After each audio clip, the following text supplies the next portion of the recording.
My name is Lauren Carter. I am 30 years old, and the day my family erased me began with a call from my grandmother. Her voice trembled as she asked if I was feeling better, though I had no idea what she meant. Then came the silence, followed by words that split my world apart. My sister's wedding had already happened. More than 100 guests filled the ballroom, but my seat was left empty. When I asked why, the reason was sharper than any blade. My parents said I wasn't invited because I would cause drama.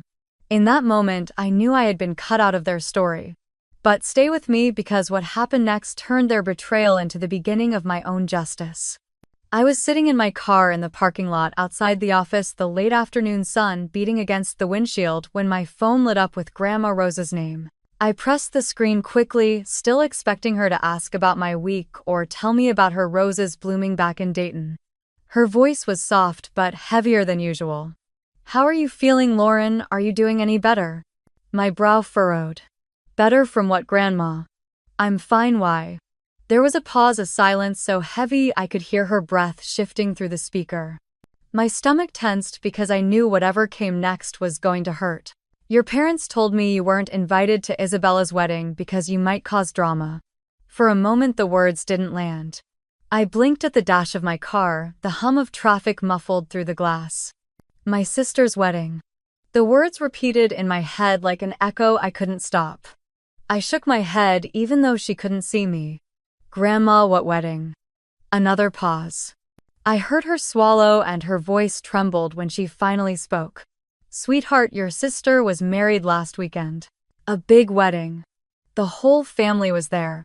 The steering wheel under my palms felt like ice. Married. The family gathered, celebrated, and I hadn't even known it was happening. My throat tightened so much it burned. "I didn't know," I whispered, my voice breaking. "I didn't know anything." Her breath hitched on the other end, and then I could hear the grief in her sigh. "I don't understand why they would do that to you, Lauren, but I thought you deserved to know." We said goodbyes soon after. Her voice was full of worry I couldn't soothe, and when the call ended, the silence in my car was deafening. The world outside went on with its normal rhythm, horns blaring, people walking into stores, engines starting. Mine had cracked open. I sat there gripping the steering wheel, unable to turn the key, unable to breathe properly. Isabella had been married. Everyone had been there.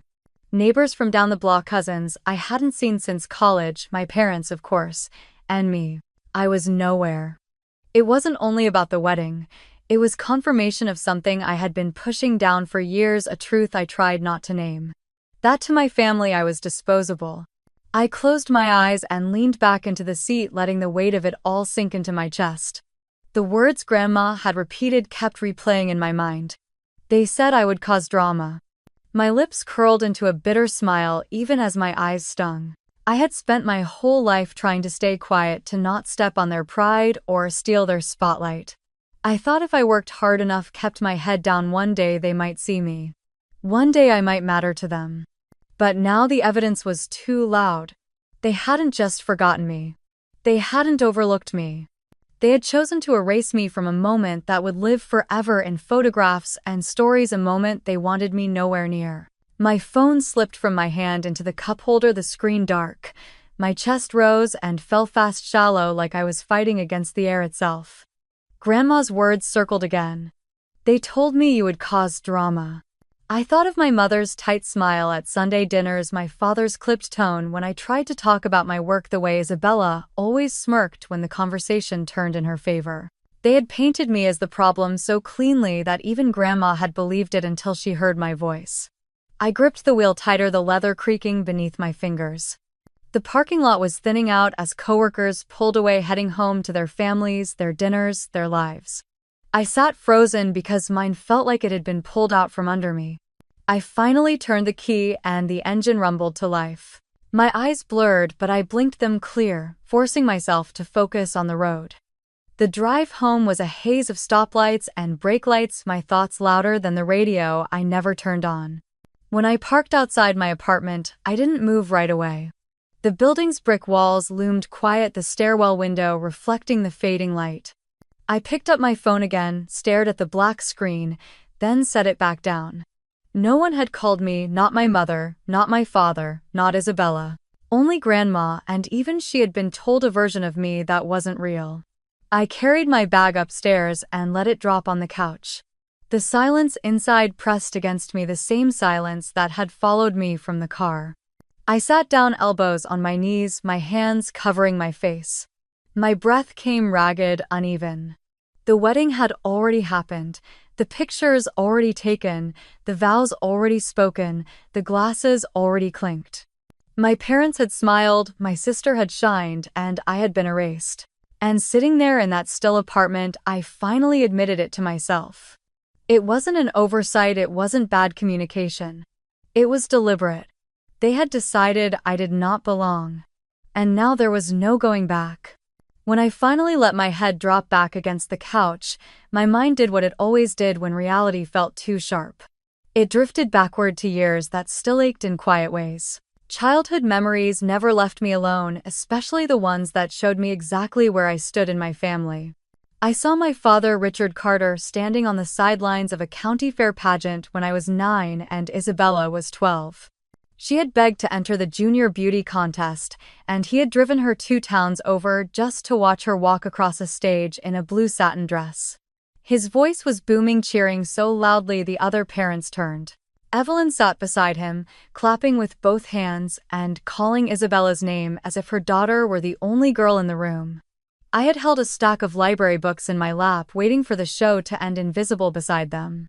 When Isabella won second place, my father hoisted her up on his shoulders and declared that she was destined for more than this small town could ever offer. No one asked me how I had done on the spelling bee that same morning. I had placed first, but there had been no banners, no clapping, no shoulders to sit on. That pattern followed us home. Evelyn's friends at church would smile wide when she bragged about Isabella singing a solo at Sunday service or organizing a youth fundraiser. I remember standing in the fellowship hall holding a plate of cookies I had baked for the same event. My mother barely glanced at me as she praised Isabella's voice.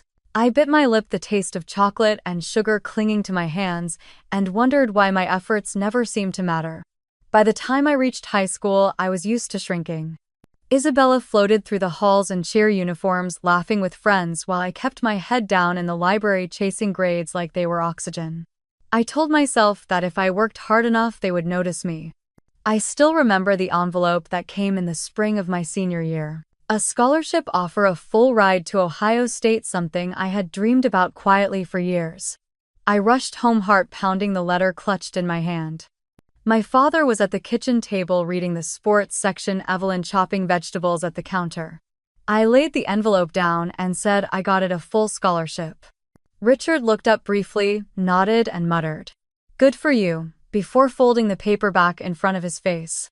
Evelyn smiled, but it was thin, distracted, as she asked if I planned to live in the dorms or come home on weekends to help Isabella with her driving practice. The sting of that moment never left me. Even when I moved into the dorms, even when I stayed up all night finishing papers, even when professors praised me. The calls home were always about Isabella, her internships, her plans, her boyfriends. I worked harder. I thought maybe a degree would change something. When I finished my MBA at Northwestern, I sat in a sea of caps and gowns, my name called, my diploma in hand. My parents were in the stands, but only clapped politely, their smiles fading when they noticed Isabella's boredom. That night at dinner, Richard said he was proud of her for getting promoted at her PR firm. He never mentioned my degree again. The memory that still cut the deepest happened years later. It was Thanksgiving of 2018. The table was crowded with cousins and aunts, laughter spilling through the house. The smell of turkey and cinnamon filled the air. I had just been offered a position at Hayes Capital, a firm I had fought hard to get into. I decided to share the news, thinking maybe this time would be different. I stood, my fork clinking against my glass, and said I wanted to tell everyone I've been promoted and I'll be moving into a new role at Hayes Capital. The chatter quieted for a moment, heads turning toward me. My cheeks warmed, but I held onto that little flicker of pride. Before I could say more, Richard leaned back in his chair, wiped his mouth with his napkin, and said, "Isabella is the true pride of this family. She's just landed a big account at her firm. Now that is impressive." The cousins applauded, Evelyn clapped her hands, and Isabella gave me that smirk I had known since childhood, the one that told me she was used to winning before the game even started. My words shrank in my throat. I sat back down smiling like it didn't matter while inside something cracked so loudly I was afraid they could hear it. That night after everyone left, I stood at the kitchen sink rinsing plates. Evelyn came up beside me humming. She said I should be grateful to have a steady job, that not everyone could shine like Isabella, but I was still useful. Useful. The word stuck like grit between my teeth. I went back to my small apartment in Cleveland with leftovers in a foil tray and sat alone at the table, my new title echoing in my head. It should have felt like victory, but it felt hollow. Those years taught me a lesson I wish I could have unlearned. That in the Carter house, no matter what I achieved, I would never be enough. The spotlight was reserved for Isabella. The applause was saved for her. And every time I tried to step forward, someone pushed me back into the shadows. Now, sitting in my apartment years later with Grandma's call still ringing in my ears, it all connected. The wedding, the lies, the excuses. It was the same story written over and over. Only this time it was permanent. The memories left me drained, my chest heavy with the weight of years I could never reclaim. I poured a glass of water, the kitchen lights casting long shadows across the counter, and pressed my palms against the cool surface. I understood then that being excluded from the wedding wasn't just about one day. It was the final proof of what had been true all along. To them, I was never meant to belong. That night, I sat on the edge of my bed, the room dim except for the glow of my phone. I had avoided opening Instagram for days, but the silence around me pressed too hard. A part of me needed proof, something real, even if it shattered me. With my thumb, I unlocked the screen and scrolled. The first image stopped me cold. Isabella stood beneath an arch of white roses, her long lace gown glimmering under the lights. My father held her arm, his face proud as he walked her down the aisle like it was his own triumph. My mother was in the front row, her hands pressed together against her lips, tears spilling down her cheeks. The caption beneath read, "Perfect day, perfect family." My stomach twisted. Perfect family. I kept scrolling. Photo after photo filled the screen, each one carving into me deeper than the last. The ballroom was lit by crystal chandeliers, round tables dressed in silk cloths, a towering cake gleaming at the center. The crowd was endless, faces from every corner of my past. Neighbors from Dayton who used to wave at me on the way to school. Cousins I had not seen since I was a teenager. My mother's church friends, my father's golf partners. All of them had been invited, dressed up and smiling into the camera. All of them except me. My throat tightened as I swiped again. There was Isabella twirling on the dance floor, her veil catching the light as she laughed in my father's arms. Evelyn leaned into the frame, her face bright with joy, no trace of guilt. In another photo, Richard stood with a microphone, raising a glass of champagne, smiling so wide his cheeks flushed. The caption read, "A father's proudest moment." I dropped the phone into my lap, my pulse racing in my ears. This wasn't an intimate ceremony. It wasn't a small gathering where space was limited. It was a spectacle, one they had gone out of their way to make sure I did not see. I picked the phone back up and scrolled again, punishing myself with every new picture. Aunts posed by the cake, uncles clapping in the background, children running across the dance floor. Laughter frozen in frames. I searched desperately for a glimpse of myself, some hint that maybe they had mentioned me, maybe a chair with my name left empty. But there was nothing. The silence around my name was louder than the music in those videos. I thought of Grandma Rose's voice, steady but uncertain, when she said they told her I would cause drama. The words wrapped around me like a chokehold. My parents had not only excluded me, they had justified it with a story that made me the villain. The bitterness surged so quickly I clenched my jaw until it hurt. Drama. That was what they called me. After all the years of silence, of swallowing back my own pain so they could shine a little brighter, they had branded me the problem. I stood pacing the room, the phone still in my hand. My reflection in the mirror across the room startled me. My eyes were red, my shoulders tight. I barely recognized the woman staring back. I wanted to scream, to throw the phone, to make the walls hear what they never had. Instead, I walked back to the bed, sank down, and stared again at the glowing images. A part of me couldn't look away. The dress, the flowers, the chandeliers, they had crafted a perfect picture without me. My father's speech, my mother's tears, Isabella's smile. None of it included me, and that was the point.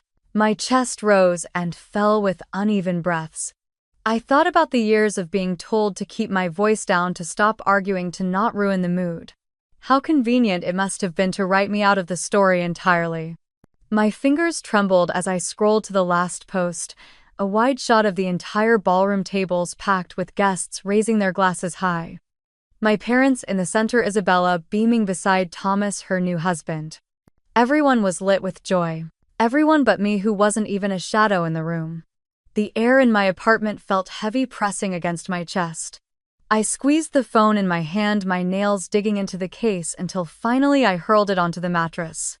It bounced once before landing face down, the light cutting off. My hands covered my face, heat rising behind my eyes. The only sound was the echo of Grandma's voice in my memory, repeating the excuse that had erased me. "They said you would cause drama." I let the words settle, my breath ragged in the dark. Then I lay back against the pillows, staring at the ceiling. The silence was thick but steady, the kind that told me something inside me had shifted for good. I woke up the next morning with the same heaviness pressing against my chest, the kind of weight that no amount of sleep could dissolve. The images from Isabella's wedding still burned behind my eyelids, and Grandma's trembling voice replayed in my head until I thought I would scream. I moved through my apartment like a ghost, making coffee, sitting at the table, staring at the steam rise, but not tasting a single sip. By mid-afternoon, something inside me hardened. I could not carry this silence any longer. I needed to hear it from them. The drive to Shaker Heights felt longer than usual, every stoplight daring me to turn back. But I didn't. My hands were white-knuckled around the steering wheel, my heart thundering with each mile. I parked in front of the house. I had once called home, the brick facade looking just as polished as ever, flower pots blooming neatly along the porch. The same house where birthdays and Christmas mornings had unfolded, where laughter had filled rooms I never fully belonged in. I walked up the path, my footsteps sharp on the concrete. The porch light was already on, though it was barely evening. I rang the bell, and a moment later the door cracked open. Evelyn stood there in a soft blouse and slacks, a dish towel in her hand. Her eyes widened at the sight of me, and she forced a smile that didn't reach her eyes. "Lauren," she said carefully, like she wasn't sure whether to welcome me in or close the door. "What are you doing here?" I stepped past her without asking.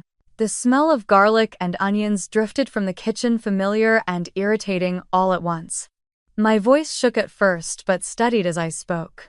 "Why didn't anyone tell me Isabella was getting married?" The towel twisted in her fingers. She opened her mouth, closed it, then tried again. "We thought you wouldn't want to be in such a big crowd," she whispered.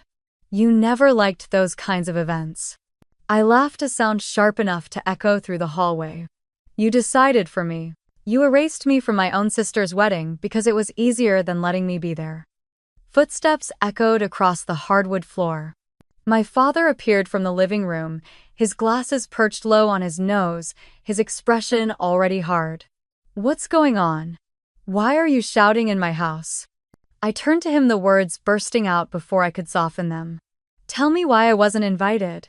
Richard's jaw clenched. He glanced at my mother, then back at me with a look that sliced through what little hope I had left. "You want the truth?"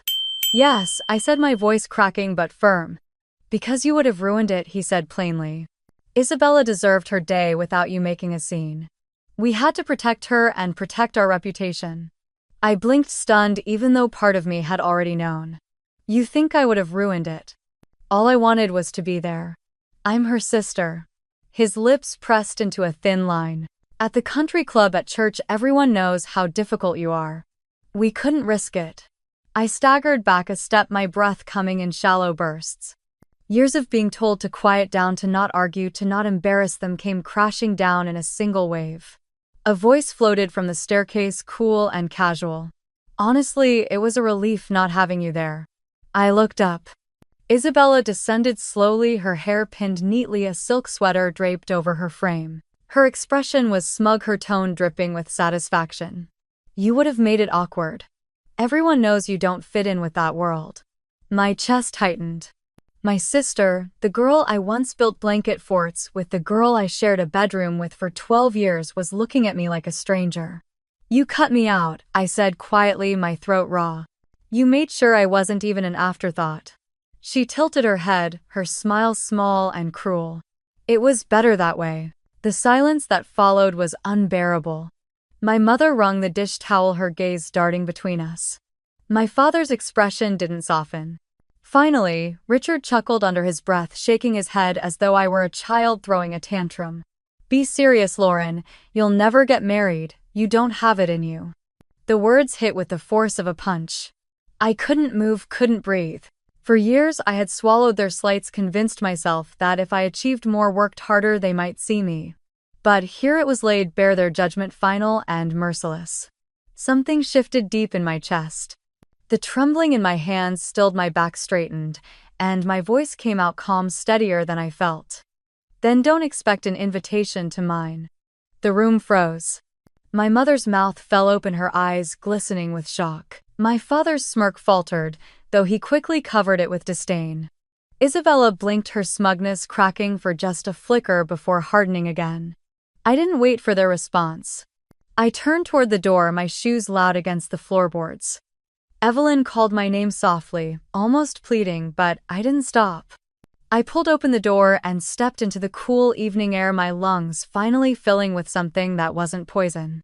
As I walked down the porch steps, I heard laughter behind me, faint but sharp like knives thrown at my back. I slid into my car, gripped the steering wheel, and stared at the house that had never been a home. The porch light glowed warmly, a beacon for everyone but me. I started the engine, the rumble steady under my hands, and pulled away from the curb. My reflection in the rearview mirror looked pale and worn, but my eyes held something I hadn't seen in years. Resolve. The streets blurred past each block, carrying me farther from the words that had been meant to break me. For the first time in a long time, I realized they no longer had the power to decide who I was. They had thrown me out of their story, but maybe it was time I wrote my own. When I unlocked the door to my apartment, the familiar quiet wrapped around me like a blanket. I set my bag on the counter and leaned against the kitchen island, breathing in the scent of coffee grounds still lingering from that morning. The tension from my parents' house clung to me, but underneath it pulsed a secret. They had never noticed, a truth that I had kept close to my chest for months. On my left hand, the diamond ring caught the light as I reached for a glass of water. I turned it slowly, letting it glitter against the fading sunset. 6 months ago, Julian Hayes had slipped it onto my finger, his hand steady, his eyes shining with certainty. He had asked me to marry him in the simplest way, no audience, no grand stage, just the two of us sitting in his small but elegant condo in downtown Cleveland, a bottle of wine half finished between us. I could still hear his voice that night. Lauren, I don't care where we live or what anyone thinks. I just know I don't want another day without you. It had been the first time in my life that someone's words didn't come laced with conditions or expectations.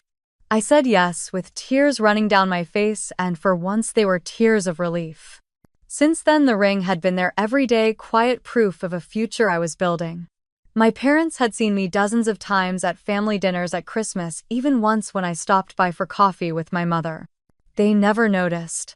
Or maybe they never cared to look closely enough. I carried my glass into the living room and sat down, the weight of the day pressing into my shoulders. My mind drifted back further to the first time Julian had walked into my life. It was sophomore year at Ohio State. I was balancing 2 part-time jobs, carrying a full course load, trying to prove myself in every direction.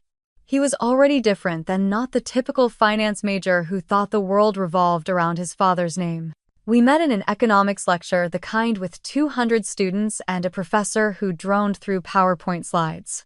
I was scribbling notes furiously when a folded piece of paper landed on my desk.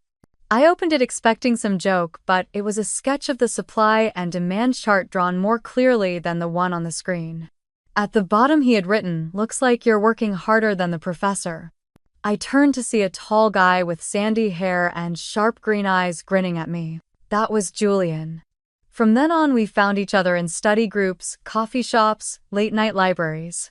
He respected the grind, never belittled my ambition, never told me to be quieter or smaller. When my parents forgot to call after I won a scholarship, he showed up with takeout Chinese and sat with me until my tears dried. I thought about all of that now, sitting in the dim light of my apartment, and wondered how my family could be blind to what was right in front of them. They had dismissed me so thoroughly. They never once asked about the ring, never once noticed the glow in my face when I mentioned Julian.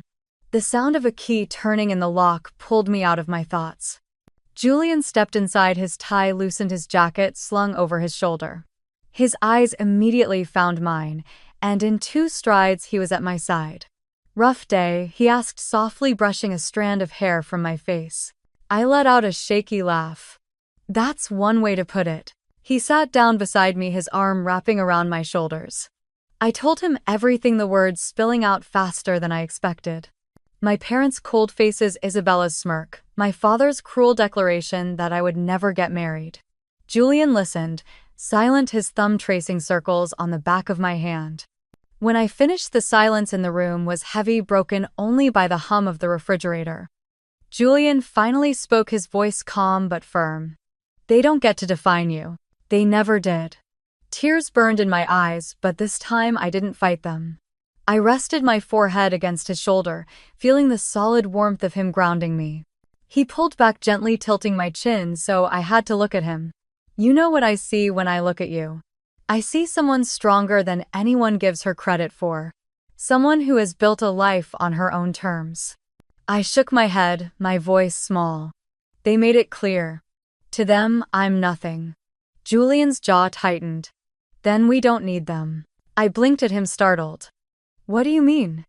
He held my left hand, the diamond catching the light between us.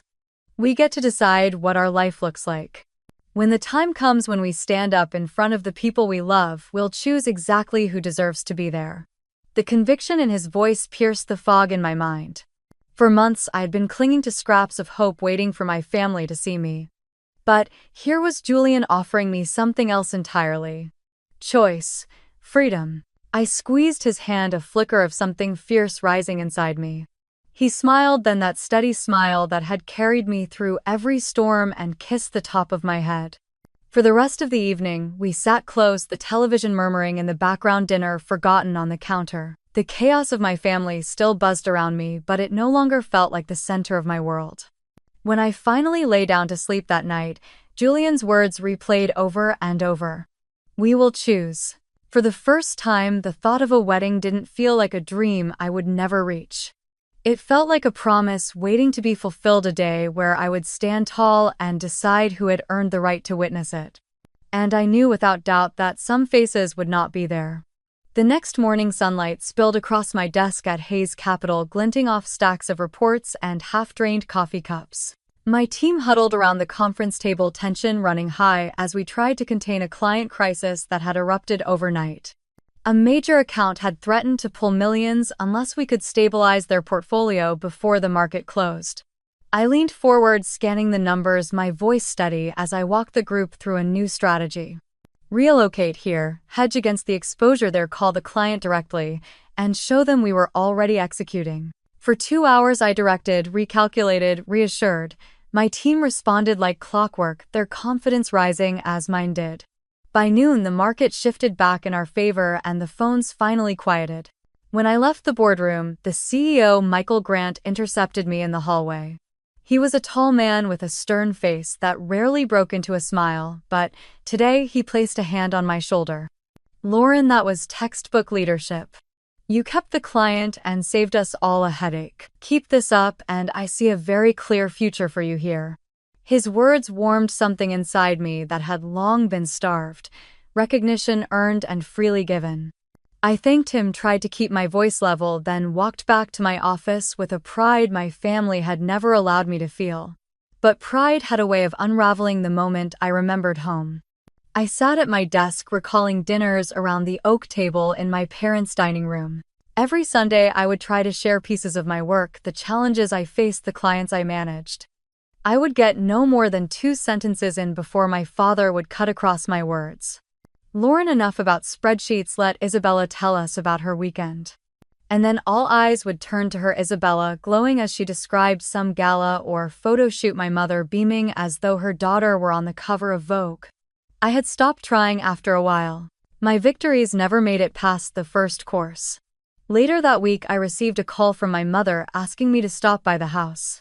Her voice carried that rehearsed sweetness she always wore before delivering something bitter. Against my better judgment, I agreed. When I arrived, Evelyn met me at the door with a polite smile that did not reach her eyes. She led me into the living room where my father was already seated, papers neatly arranged on the coffee table. Richard cleared his throat, his expression the same one he wore in the board meetings I had sometimes observed when I was younger, back when I still thought he admired me. Lauren, we need to talk about the house. I sat down slowly, my palms pressing against my knees. What about it? Evelyn folded her hands, her tone careful. Your sister is married now.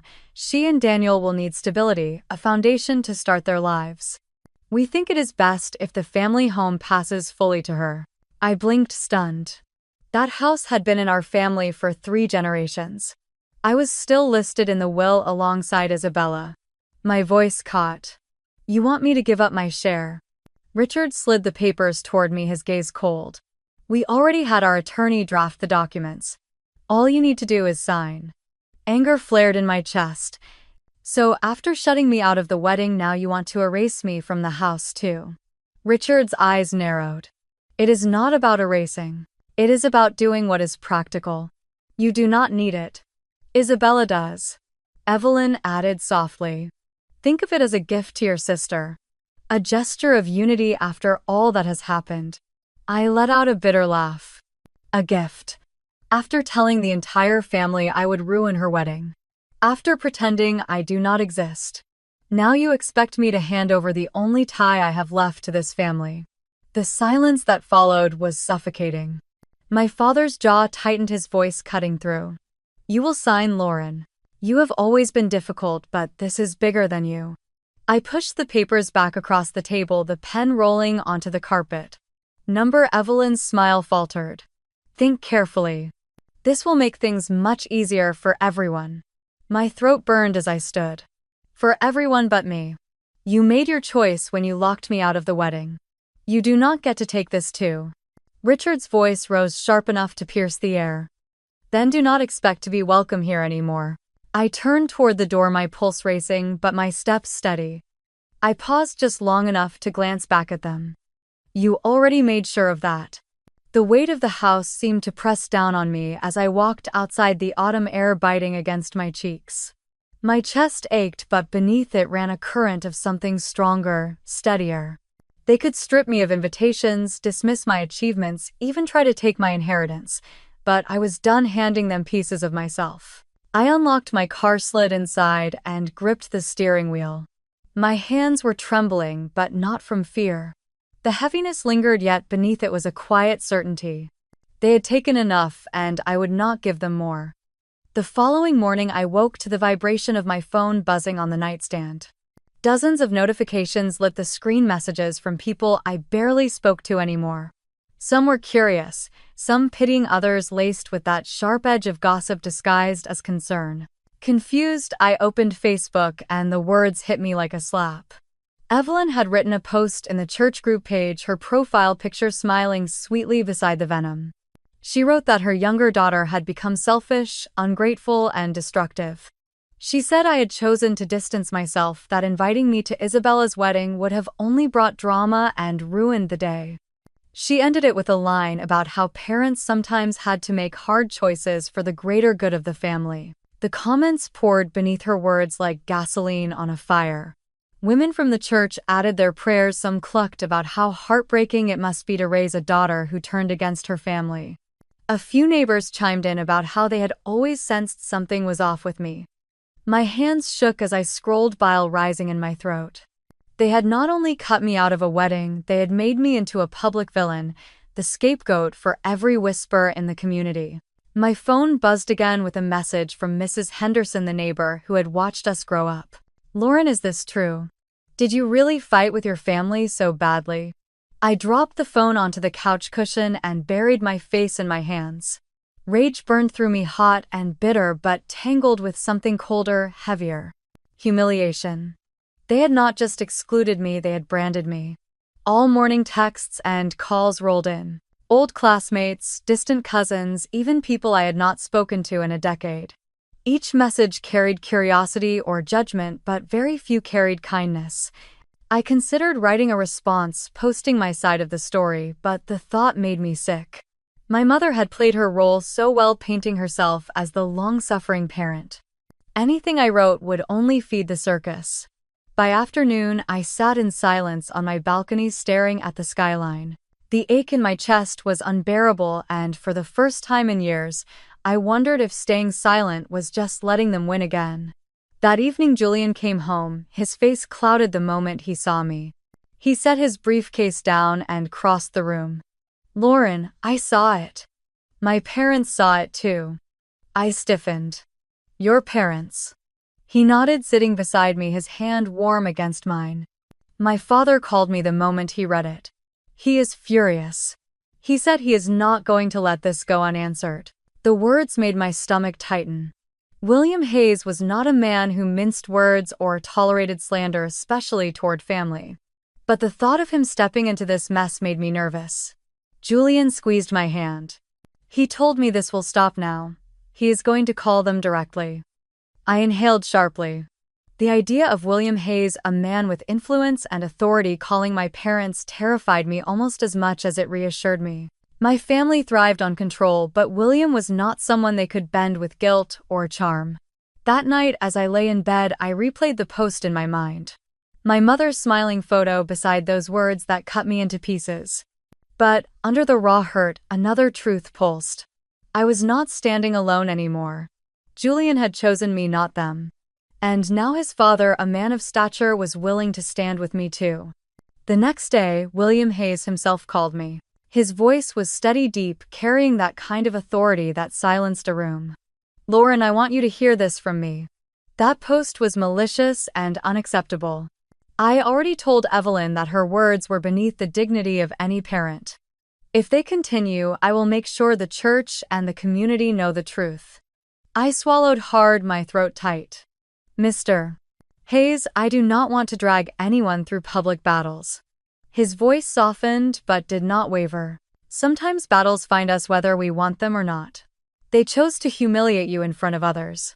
That will not stand." When the call ended, I sat in the stillness of my living room, the words echoing in my chest. For so long, it had been me against them, one voice drowned out by the chorus of my family's narrative.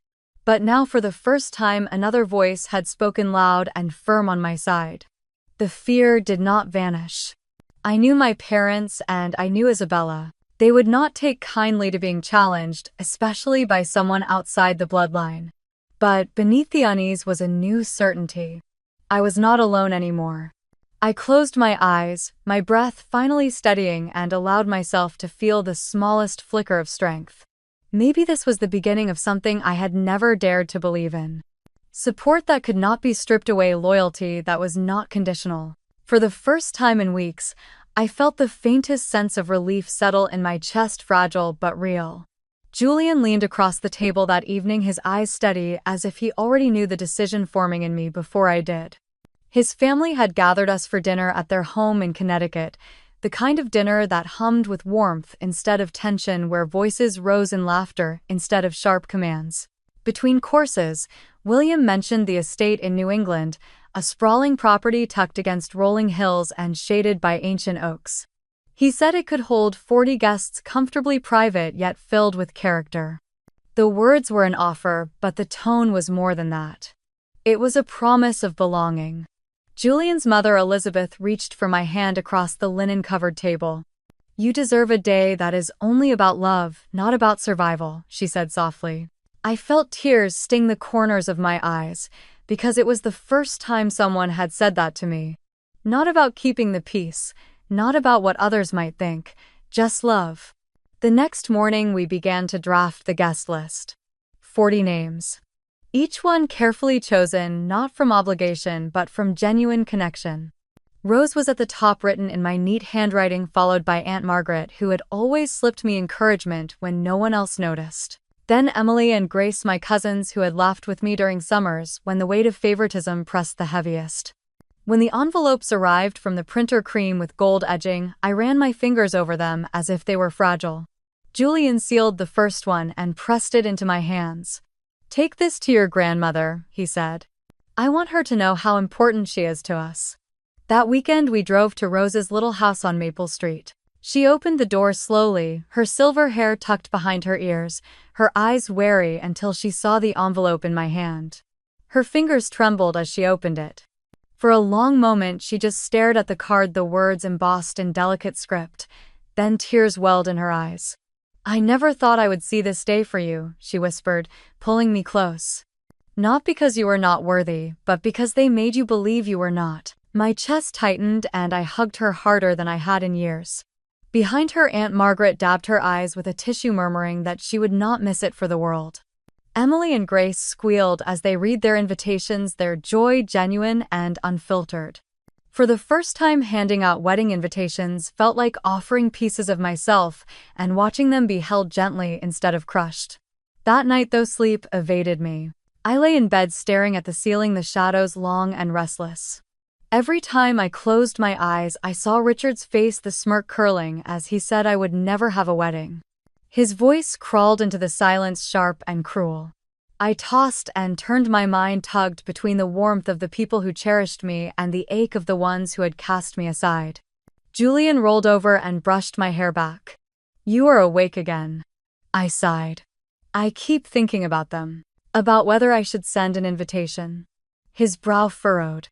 After everything they did, the question hung heavy in the dark. Part of me wanted to believe in reconciliation, in the idea that family could heal if given the chance. But the latter part remembered my father's mocking laughter, my mother's carefully crafted betrayal on Facebook, Isabella's gloating words. Julian held my hand. "This is your day, our day. We choose who deserves to be there." The simplicity of his statement cut through the noise in my head. For years my life had been shaped around what my parents wanted, what Isabella demanded, what would keep the peace. But this day was not theirs to control.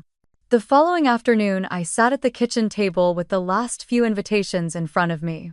The empty envelopes stared back like accusations. My hand hovered, pen shaking slightly as if part of me still waited for permission. Then I pushed them aside. They would remain blank. I thought of the look on my father's face, his certainty that I would never stand in a white dress with someone who loved me. I thought of my mother twisting words until the world saw me as the problem.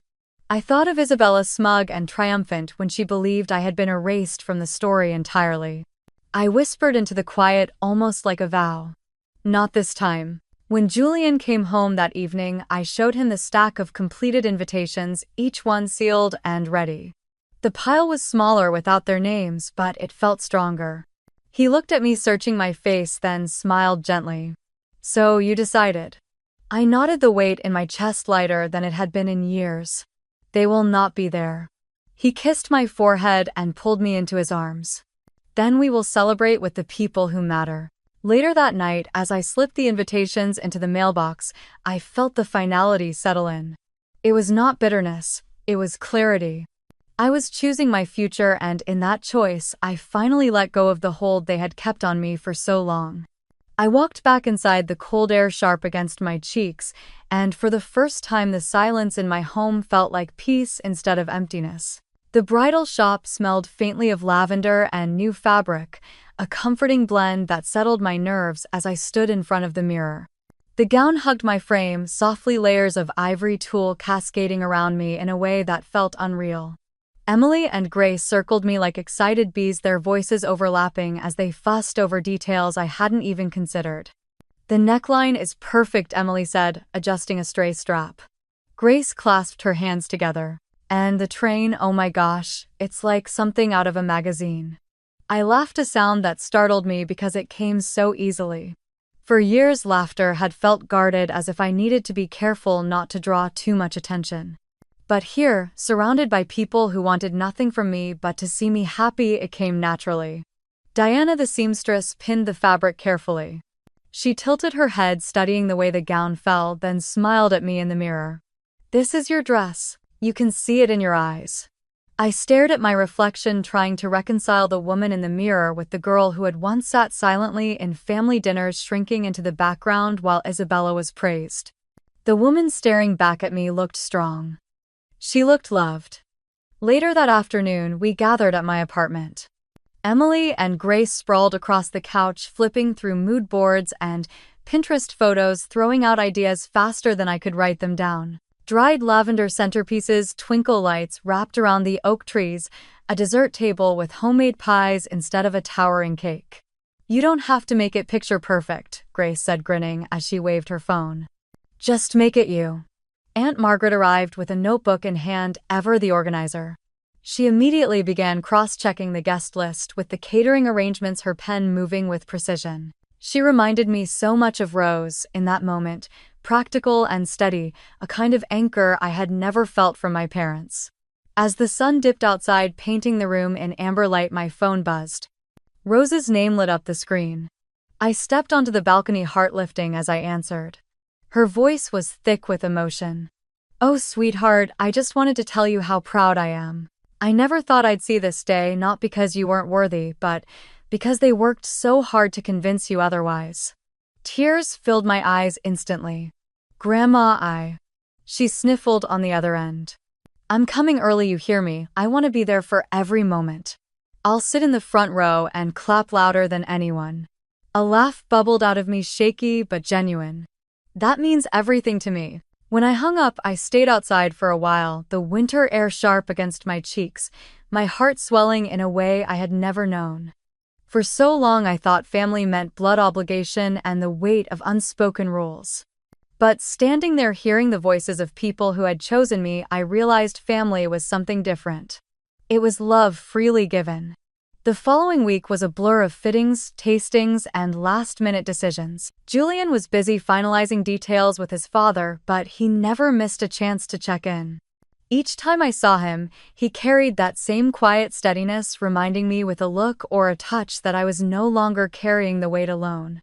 One evening, Emily and Grace brought over boxes of string lights and lanterns. We sat cross-legged on the floor, untangling wires and laughing at our own clumsiness. Margaret fussed over the seating chart, muttering to herself as she rearranged names until the flow felt just right. It struck me then how different this was from the chaos of my childhood home. Back then, preparation for Isabella's pageants or celebrations always left me excluded, standing at the edges, pretending not to care. Here I was at the center, not because I demanded it, but because they wanted me there. When the night ended and everyone trickled out with promises to meet again, I closed the door behind them and leaned against it, overwhelmed by the quiet joy that filled the space. I was not alone anymore. A few days later, Rose called again. This time her voice was steadier, but no less emotional. "I've been telling everyone at church. I know I shouldn't brag, but I can't help it. My Lauren is getting married." I smiled into the phone. "I hope they're ready for you to cry through the whole ceremony." Her laugh was warm, the kind that wrapped around me like a blanket. "Don't you worry, darling, those tears will be worth it." After we hung up, I placed the phone on the counter and stood in the kitchen for a long time. A memory flickered of sitting at the family dinner table years ago, my father praising Isabella in front of everyone, calling her the pride of the Carters, while my own achievements faded into silence. The ache of that moment had lived in me for years. But now, standing in the glow of a life I had built for myself, it felt smaller, almost like an echo. The preparations continued each day, bringing us closer to the wedding. And with every choice made, every detail finalized, I felt myself stepping further away from the girl they had tried to diminish and closer to the woman I was always meant to be. As I tucked away the last box of decorations, I realized that this was more than a wedding. It was a reclamation. It was proof that love, respect, and belonging could exist even when blood ties failed. And for the first time in my life, I let myself believe I deserved all of it. The night sky glittered above the Hayes family estate, a canopy of stars that seemed to bow down to the rows of soft golden lights strung across the trees. The air was cool but gentle, carrying the scent of pine and wood smoke from the torches lining the pathway. Guests moved through the courtyard with murmurs of awe, their footsteps crunching lightly on the gravel as they approached the ballroom. The moment I stepped out in my gown, a hush settled across the crowd. It wasn't the silence of judgment that I had known too many times before. It was reverence, the kind that comes when people truly see you. My chest tightened, but not with pain. It was the weight of finally being honored. Rose was seated in the front row, a delicate lace shawl draped over her shoulders. When her eyes found me, they glistened, and tears rolled freely down her cheeks. I saw Aunt Margaret lean over and pat her hand, her own expression softened with pride.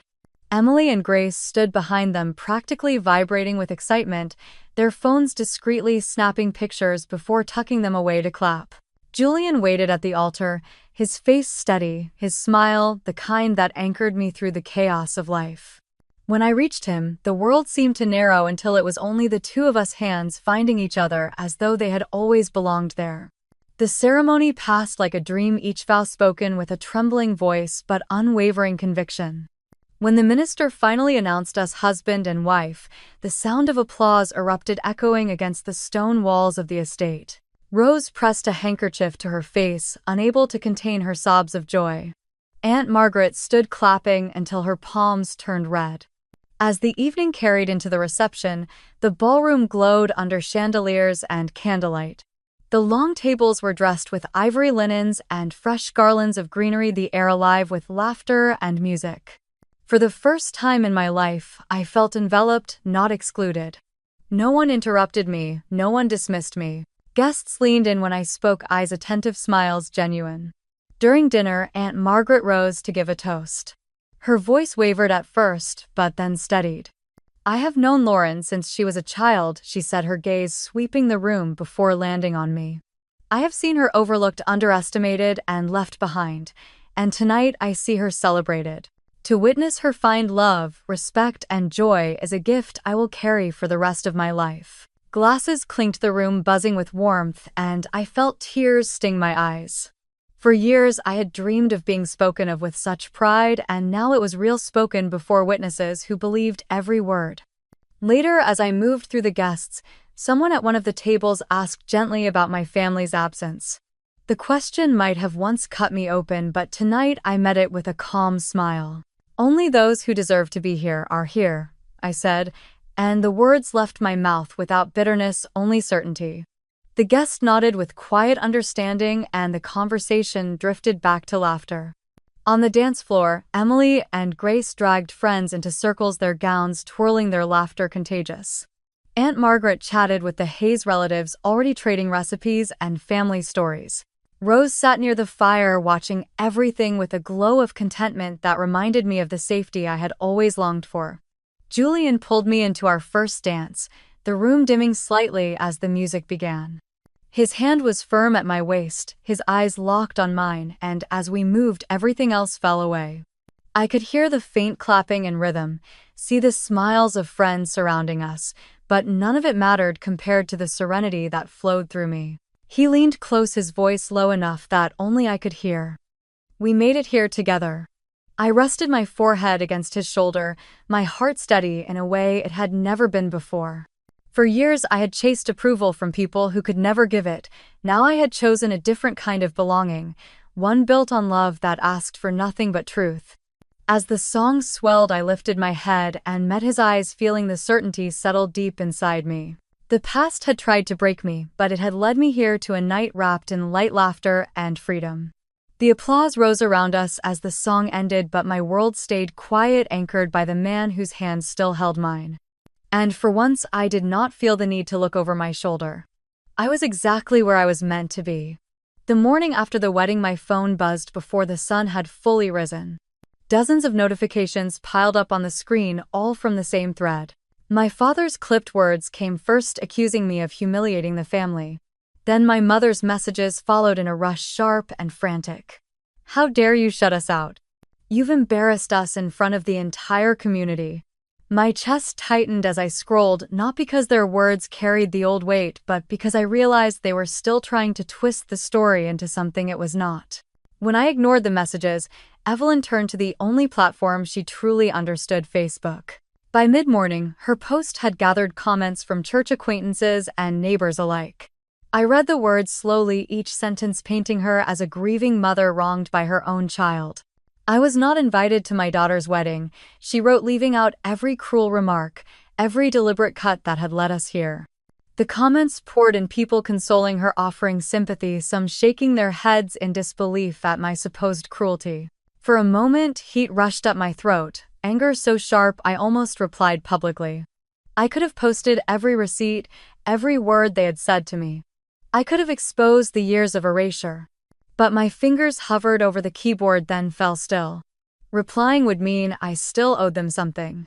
That afternoon my phone rang with a number I recognized immediately. William Hayes rarely called directly, but when I answered, his voice was firm. "I saw the post," he said. "I'm not going to stand by and let them drag you." His tone carried a weight that made me sit straighter in my chair. He told me he had already left a message for my parents. If they did not remove the post and apologize, he would make sure the entire community knew the truth. He didn't have to raise his voice. The calm certainty in his words was enough to strip away any doubt. By evening the post vanished. No follow-up, no apology, just silence. It was the first time in my life that my parents had backed down so quickly, and it was not because of me. It was because someone with more authority than them had finally told them no. I stared at the empty space where their words had been, a strange calm settling in my chest. For once I wasn't the one scrambling to defend myself. Weeks slipped into months. Married life with Julian steadied into something quiet and full. My career at Hayes Capital pushed forward, and I found myself thriving in a way I never had when I was still tethered to their judgment. The Carter name stopped echoing in my ears every morning. Until one crisp October afternoon, Isabella called. Her voice was brittle, stripped of the sharpness it once carried. She asked if we could meet. Against my better judgment, I agreed, curiosity outweighing hesitation. We met in a coffee shop downtown, the same kind of place where years earlier she would have mocked me for spending my weekends buried in spreadsheets. She looked tired, her hair pulled into a loose knot, her eyes ringed with exhaustion. Thomas joined her, his jaw tight, his posture defensive. They spoke in turns, explaining how their startup had collapsed under mounting debt. Investors had pulled out, contracts had been canceled, and their once glossy image had begun to crumble. They wanted help, not just financial but strategic. They knew I had the resources, the knowledge, the connections. For a long moment, I said nothing, letting their words fill the space. Once I would have jumped at the chance to prove my worth, to earn a nod of approval. Now all I saw was the same pattern repeating.